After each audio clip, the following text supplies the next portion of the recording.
Welcome back.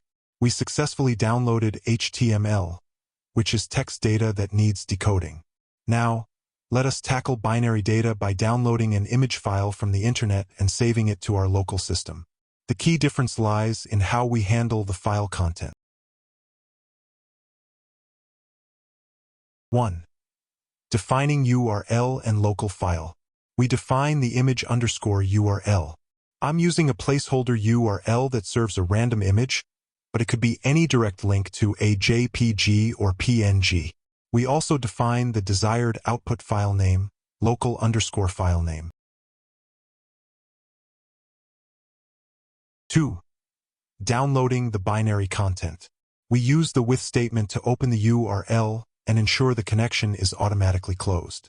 We call response.read parenthesis, which returns the image content as raw binary bytes. Since it's binary, we do not call .decode parenthesis, which would corrupt the image data. 3. Saving the bytes to a file.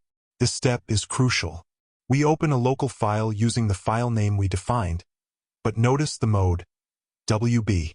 The W stands for write, and the B stands for binary mode.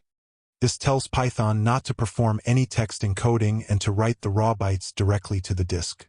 We then call file.write parenthesis, passing the raw image_bytes, completing the download and save operation.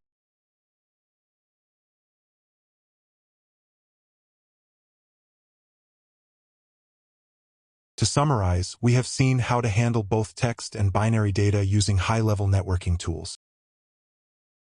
Our next lecture 27.04, Socket Programming.